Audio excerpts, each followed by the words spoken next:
ہمارے لیے ایک لفظ استعمال ہوتا تھا ہمارے بزرگوں کی طرف سے، اب تو شاید اس کا معنی بہت ہی کم لوگ جانتے ہوں. جی کہتے تھے فلاں کبیر پنتھی ہے. جی جی یہ کبیر پنتھی ہی احترام تھا. بڑی خوبصورت آپ نے بات کی. تو مجھے دادا جان کا ذکر یہاں ضرور کرنا چاہیے. بھکتی اور اگر مجھ میں وسیع المشربی آئی ہے، اگر مجھ میں تمام انسانوں کو نظریے اور عقیدے سے بالا تر ہو کر دیکھنے کا رجحان آیا ہے، اب یقین کیجئے یہ میرے مطالعے کا نتیجہ کم اور میری تربیت کا نتیجہ زیادہ ہے. دادا جان فرمایا کرتے تھے کہ سب راستے اسی کی طرف جاتے ہیں اگرچہ الگ الگ ہیں. تو دیے چراغ مختلف ہو سکتے ہیں، روشنی سب کی ایک ہے. کبھی کبھی یہ لفظ استعمال کرتے تھے بھکتی کا، کہ جس کے مجھے اس وقت کوئی معنی اتنے سمجھ نہیں آتے تھے. تو وہ یہ کہ بھکتی کا ہونا چاہیے. اور جیسے اب کبیر پنتھی فرما رہے ہیں، تو مجھے یہ کہنے کی اجازت دیجئے کہ جب 1947 میں بر صغیر 2 آزاد و خود مختار مملکتوں میں تقسیم ہوا، تو ہمارے ہاں سے جو ہندو سکھ برادری تھی وہ تو بہت بڑی تعداد میں ہجرت کر گئی، وہاں سے بھی بہت بڑی تعداد میں ہجرت کر گئی، لیکن پھر بھی وہاں مسلمانوں کی ایک بہت بڑی تعداد آباد ہے. بھائی شہزاد کو ہوا ہے کہ ہمیں ایک وقفے کے لیے جی جانا ہے. ضرور. ناظرین، پاکستان ٹیلی ویژن کے پروگرام صدرنگ میں کم از کم میں اپنے لیے یہ ضرور کہوں گا کہ میری خوش نصیبی ہے کہ ہم اپنے عہد کے ایک خوبصورت آواز، ایک مستند شاعر، محقق اور نقاد محترم شہزاد نیّر صاحب سے گفتگو کر رہے ہیں. ایک وقفے کے بعد پاکستان ٹیلی ویژن کے پروگرام صدرنگ میں میں ایک بار پھر سے حاضر ہوں اور ہم گفتگو کر رہے ہیں اپنے عہد کے ممتاز شاعر، نقاد، محقق اور فکشن رائٹر محترم شہزاد نیّر صاحب کے ساتھ.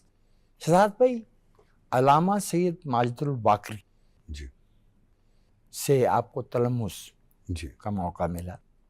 2 باتیں پوچھنا ہے.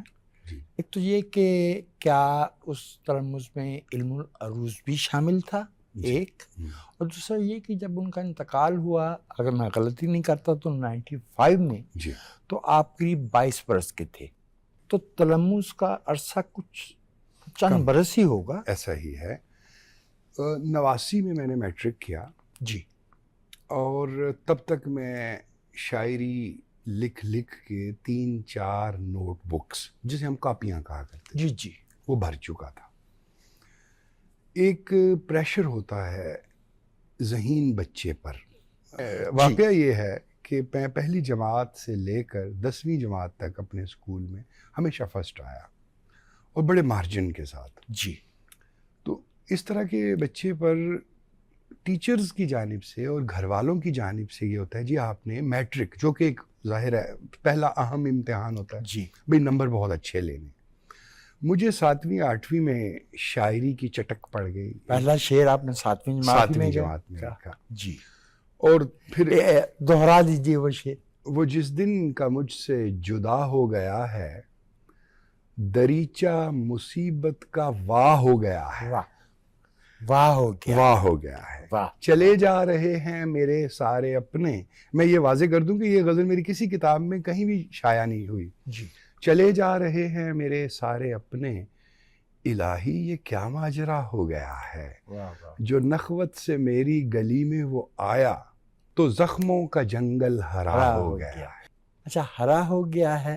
ہاں جی. اور اس سے پہلے والا ایک ٹکڑا یہ صاف نظر آ رہا ہے کہ نصاب میں جو وہ تھیں نظمیں، ان کے ٹکڑے اثر انداز ہوئے. جی ظاہر ہے شروع میں جب لکھا. جی بالکل ایسے ہوتا ہے.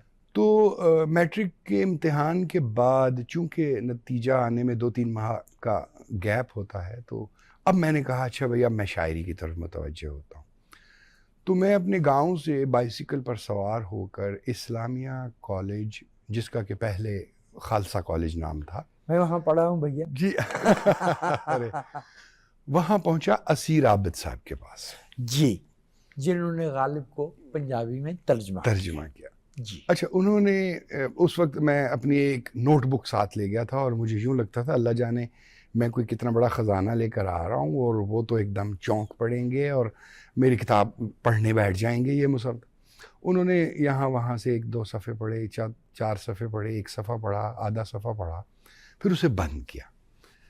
کہنے لگے کہ آپ شاعری کر سکتے ہو، آپ ماجد الباقری صاحب کے پاس جائیں، میں آپ کو ان کا ایک چٹ پر ایڈریس لکھ دیتا ہوں. انہوں نے مجھے ایڈریس لکھ دیا، وحدت کالونی، گجرانوالہ. میں سائیکل چلاتا ہوا وحدت اسی وقت ہی وہیں سے. جی جی. اب ماجد صاحب کے ہاں دستک دی تو جو پہلی بھاری گونجدار آواز آئی، کون؟ اب میں منمنایا کہ میں جی شہزاد نیر ہوں اور مجھے اسیر عابد صاحب نے آپ کے پاس بھیجا ہے. کہتے رکیے، انتظار کیجیے. بالکل جو مین دروازہ تھا اس کے ساتھ متصل ایک چھوٹا دروازہ تھا بیٹھک کا.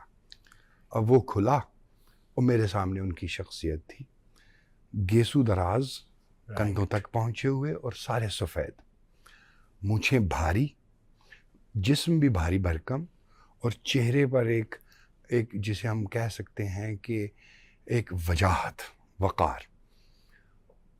اس وقت ان کی عمر رہی ہوگی کوئی 65-70 کے آس پاس. تو کہنے لگے بیٹھیے. پھر ساتھ ہی اندر آواز، بہو نیر آئے ہیں، چائے وغیرہ بھجوا دیجیے. اب میرے لیے یہ لہجہ، یہ الفاظ، یہ آواز، میں عرض کروں تفنن طبع کی خاطر کہ میں تو ایسے سماج میں، ایسے ماحول میں پلا بڑھا تھا کہ جہاں کہتے ہیں ہم نے تم کو بتایا تھا کہ اب ہمارے گھر کیوں نہیں آتے. اب یہ والا لہجہ اور وہ لہجہ جو خالص اردو کا تھا، میں تو ایک مبہوت ہو کے رہ گیا. ہاں خیر، مجھے کہنے لگے کہ کچھ سناؤ. یہ نہیں کہا کہ مجھے دکھاؤ میں پڑھوں، کہنے لگے سناؤ جو تم نے اپنا لکھا ہے. تو 1-2 چیزیں میں نے سنائی تو انہوں نے بھی بیان ہی وہی بات کہی جو اسیر عابد صاحب نے، بھائی تم شاعر ہو سکتے ہو، تم شاعر ہو، بس سیکھو. تو علم العروض اس میں شامل تھا. واہ. سب سے پہلے علم العروض کا شعور دینے والے مجھے ماجد الباقری صاحب تھے. واہ. غزل کے اوپر، اور طریقہ سن لیں، بہت سے ناظرین کے لیے یہ ایک نئی بات ہوگی. ایک غزل ہے مثال کے طور پہ، اس میں 16 مصرے ہیں، 8 اشعار ہیں، 16 مصرے. اس میں سے 9 مصروں کو وہ ٹک کر دیں گے، باقی کو وہ کراس کر دیں گے. جو ٹک والے مصرے ہیں وہ کہیں گے اچھا انہیں میرے سامنے پڑھتے رہو. صرف ٹک والے پڑھنے، کہتے ہیں معنی کو بھول جاؤ. ابھی ٹک والے مصرے پڑھے، ہاں بھئی کچھ آہنگ ذہن میں بیٹھا، جی یہ تو بڑے رواں ہیں. کہنے لگا اچھا اب یہ ذرا ایک ٹک والا پڑھ کے اب آگے ایک کراس والا پڑھو. اب میں نے ٹک والا مصرع پڑھا اور کراس والا پڑھا، مجھ سے پڑھا ہی نہ جائے. کہتے کیوں نہیں پڑھ رہے؟ میں نے کہا یہ اس پہ پورا نہیں آ رہا ہے، اس میں کوئی کچھ اٹکتا. کہتے ہیں بس یہ جو اٹکتا ہے یہ عروض ہے. واہ واہ واہ واہ. تو مجھے کہنے لگے اچھا اب یہ لفظ یہاں رکھ کے پھر پڑھو. اب وہ لفظ رکھا تو آرام سے رواں. میں یہ اب جو کچھ میرے پاس کوئی بچہ آتا ہے یا کوئی نوجوان شاعر آتا ہے جسے عروض کا زیادہ پتہ نہیں، تو میں کہتا ہوں پہلے تو عروض فاعل فعول مفاعل یہ عروض نہیں ہے. عروض پہلے یہ ہے کہ آپ کو آہنگ، میوزیکیلٹی، فلو، اس کا پتہ چلے. بعد میں یہ پتہ چلے کہ اس کو ناپنے کا یہ پیمانہ ہے. چیز پہلے معلوم ہو کہ کیا ہے، بعد میں پتہ چلے کہ اسے ناپنا کیسے ہے. جیسے آپ فرما رہے تھے مجھے کم سال ملے، لیکن جتنے ملے اچھے تھے. اور انہوں نے ایک بہر، پھر دوسری بہر، پھر تیسری بہر. آپ حیران ہوں گے کہ بالکل آغاز کی 3-4 غزلیں انہوں نے سلیکٹ کی، بھارت بھجوائیں، پٹنہ، عظیم آباد جو عبد القادر بے دل کا شہر ہے، وہاں سے پندار نام کا ایک پرچہ جہاں خدا بخش لائبریری ہے پٹنہ میں، وہاں انہوں نے غزلیں بھجوائیں اور پندار پرچے کا نام تھا. ابھی تک میرے پاس اس کا تراشا موجود ہے. اس میں میری غزلیں شائع ہوئی. تو استاد کا ہاتھ میں اب بھی اپنے سر پہ محسوس کرتا ہوں. ہائے